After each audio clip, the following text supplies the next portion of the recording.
Salam dostlar, törəmə mövzusuna aid belə bir çalışmanın həllinə baxaq.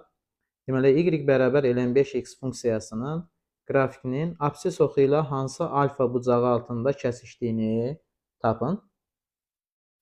Deməli, absis oxu ilə kəsişməsini tapmaq üçün əvvəlcə y koordinatına 0 verməliyik. Bunun üçün alırıq ki, ln 5x bərabərdir 0-a. Buradan alırıq 5x bərabərdir. Ln-in əsası y ədədi olduğu üçün bərabər olur y üstü 0. Buradan alırıq 5x bərabərdir 1-ə. X bərabərdir 5də 1. Deməli, x oxu ilə kəsişmə nöqtəsi olacaq 5də 1.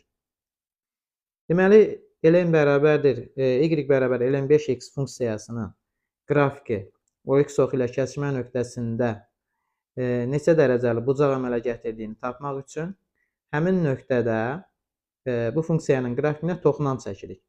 Toxunan o x oxu ilə hansı bucağı əmələ gətirəcəksə, deməli bu əyri də o x oxu ilə həmin bucağı əmələ gətirəcək.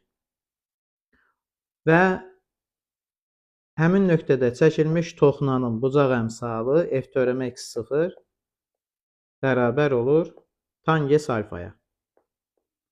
Tangens alfaya. Funksiyanın törəməsi isə, yəni ln 5x-in törəməsi isə y törəmə bərabərdir. ln-in törəməsi 1 bölünsün x eləyir. ln 5x-in törəməsi olacaq 1 bölünsün 5x.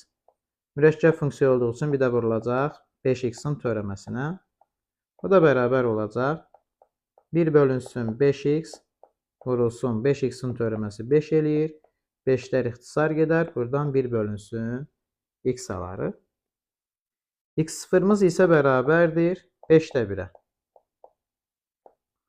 Onda bu törəmə də, yəni 1 bölünsün x-da, x-in yerinə 5də 1 yazsaq, 1 böl 5də 1 bərabər olacaq tangens alfaya. Buradan alırıq tangens alfa bərabərdir 5-ə.